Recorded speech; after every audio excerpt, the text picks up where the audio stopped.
अखिल भारतीय कांग्रेस समिति द्वारा संगठन सूजन अभियान અને એના ભાગરૂપે ગુજરાતના કોંગ્રેસના સંગઠનને મજબૂતી માટેનો પાયલોટ પ્રોજેક્ટની પસંદગી એ દરેક કોંગ્રેસ જન માટે ફક્રની અને ગર્વની વાત છે।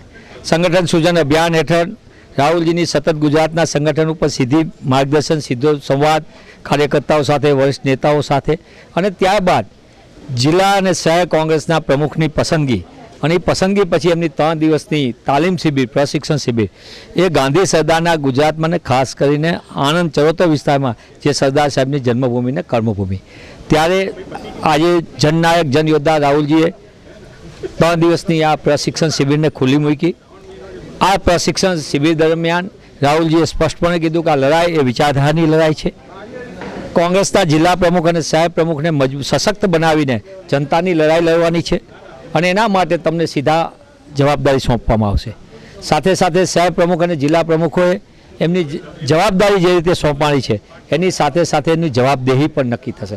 આપ સારું કામ કરો, આપને સીધી પ્રમોશન મળશે, આપની કામની વખાણ થશે, પણ કામ નહીં કરો તો આપણે જગ્યા પણ ખાલી કરવી પડે। એટલે રાહુલજીનો સ્પષ્ટ સંદેશ આગામી દિવસની અંદર સંગઠનને એક નવી દિશા આપશે અને એ દિશાના માધ્યમથી ગુજરાતનું સંગઠન મજબૂત થશે અને ગુજરાતના સંગઠનની મજબૂતીથી જનતાની લડાઈ લડશે। જે રીતે આજે સંગઠન શિબિરની શરૂઆત પછી રાહુલજી બપોરના 3 વાગ્યા પછી સીધા પ્રશિક્ષણ શિબિરથી સીધા બધા પશુપાલકોને મળશે।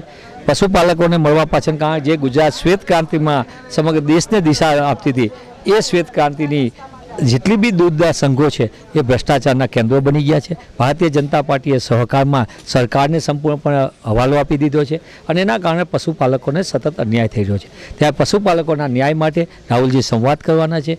સાથે સાથે જે માહિતી અમને પણ મળી રહી છે કે ગંભીરા બીજની જે સરકારની સંપૂર્ણ બેજવાબદારીના કારણે આ માનવ સર્જિત આપદાને કારણે નિર્દોષ લોકોએ 20 જેટલા લોકોએ જીવ ગુમાવવો પડ્યો।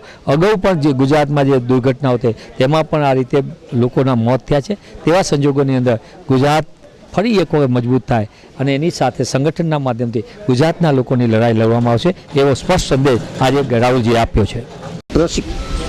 હેમાંગભાઈ, આજે જે પ્રશિક્ષણ શિબિર 3 દિવસની યોજાય છે એમાં પાર્ટીનો શું સંદેશો છે પાર્ટીના કાર્યકરો માટે અને આમ પ્રજા માટે? જે પ્રમાણે રાહુલ ગાંધીજીએ સંસદની અંદર દહાડ ભરી હતી અને કીધું હતું કે ગુજરાત અમે જીતવા જઈ રહ્યા છે। ગુજરાત જીતવા એટલે અભિમાનની વાત નહોતી પરંતુ આત્મવિશ્વાસની વાત હતી અને એના જ ભાગરૂપે સંગઠન સૃજન અભિયાન જે જિલ્લા અધ્યક્ષ, જે અમારા જિલ્લા પ્રમુખો જે એઆઈસીસીના નિર્દેશથી જે બન્યા છે એમને સુસજ્જ કરવા માટે, તાલીમથી સુસજ્જ કરવા માટે થઈને 3 દિવસનો 26, 27 ને 28નો આ એક પ્રશિક્ષણ શિબિરનું આણંદ ખાતે આયોજન કરવામાં આવેલું છે।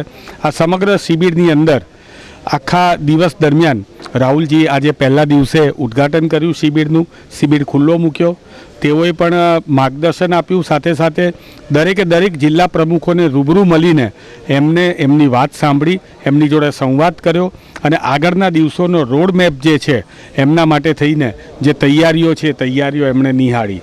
આ સાથે સાથે અમારા પ્રદેશ પ્રમુખ અમિતભાઈ ચાવડાએ જે એમના પદ ગ્રહણની અંદર જે સંકલ્પ લીધો હતો એ સંકલ્પનો આ 3 દિવસની અંદર આખો રોડમેપ તૈયાર કરવામાં આવનાર છે અને આ 3 દિવસ જે છે એની અંદર અલગ અલગ વિષયના વિવિધ તજજ્ઞો જે છે એ તજજ્ઞો બૂથ મેનેજમેન્ટ, સોશિયલ મીડિયા વગેરેનું જિલ્લા પ્રમુખોને તાલીમથી સુસજ્જ કરશે। સાથે સાથે આજે રાહુલ ગાંધીજી જે ગુજરાતની અંદર ડેરી ઉદ્યોગ, ખાસ કરીને આણંદ એનું એપિસેન્ટર છે અને આણંદની અંદરથી ડેરી ઉદ્યોગની શરૂઆત થઈ હતી। આજે અહીંયા સભાસદોને પરેશાન કરવામાં આવે છે, પશુપાલકોને સમગ્ર ગુજરાતની અંદર પરેશાન કરવામાં આવે છે, ત્યારે એમનો અવાજ સાંભળવા માટે થઈને રાહુલ ગાંધીજી એમની જોડે સંવાદ કરવાના છે। ગંભીરા બ્રિજ જે અકસ્માત થયો એના પીડિતો પણ ઈચ્છે છે કે અમે રાહુલજીને મળીએ, એના માટેની પણ વ્યવસ્થા કરવામાં આવનાર છે। આમ આજે સમગ્ર દિવસ દરમિયાન રાહુલજીએ આજે ગુજરાત માટે અને ખાસ કરીને ગુજરાતના સંગઠન માટે જે સંગઠન સૂજન અભિયાન છે એના માટે ફાળવેલો છે અને આગળ જતાં આ 3 દિવસનો જે રોડમેપ છે એ આગળના દિવસોની અંદર અમારા કાર્યકર્તાઓ મજબૂતાઈથી એના ઉપર અસર કરશે અને કોંગ્રેસની વિચારધારા છે એ ગુજરાતના જન સુધી પહોંચાડશે। રાહુલ ગાંધીજીએ એમના જિલ્લા પ્રમુખશ્રીઓને થોડીક અંતરંગ વાતો એવી કરી હતી કે જે વાતો સંગઠનની વાતો હતી, એમના પોતાના અનુભવ હતા અને આગળના દિવસોમાં કઈ રીતે જિલ્લા પ્રમુખશ્રીઓએ કાર્ય કરવું એ કાર્ય અંગે એમણે દિશા નિર્દેશ આપ્યો હતો. Thank you.